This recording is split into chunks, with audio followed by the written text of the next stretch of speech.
अस्सलाम वालेकुम दोस्तों, वेलकम आपका मेरे चैनल में। तो आज आप दोस्तों को इस वीडियो में एक बहुत अच्छी इन्फॉर्मेशन दूंगा और टेलीनार के बारे में बताऊंगा कि क्या चीज़ आप ऐसे करें कि अपना आपको टेलीनार का नंबर पता चल जाए। तो करना ये है, सिंपली आपने करना ये है कि आपने मैसेजेस में आपने चले जाना है, वहाँ पे आपने 7421 पे मैसेज ब्लैंक मैसेज करना है। तो ये आप देख सकते हैं मैंने मैसेज किया है 7421 पे। तो उसके बाद फौरी तौर पर मुझे रिप्लाई आ गया और यहाँ पर वो बता रहे हैं कि मोहम्मद सारिफ आपका मोबाइल नंबर ये है।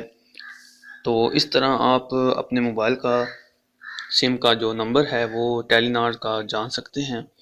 तो उम्मीद आप दोस्तों को ये वीडियो पसंद आई होगी। अगर पसंद आई है तो लाइक ज़रूर कीजिएगा। जिन दोस्तों ने अब तक मेरा चैनल सब्सक्राइब नहीं किया तो काइंडली सब्सक्राइब कर लें, ताकि आपको इस तरह की मज़ीद जो इन्फॉर्मेटिव वीडियो है वो टाइम पर मिल सकें। मिलते हैं नेक्स्ट वीडियो में। दुआ में रखिएगा। खुदा हाफिज़।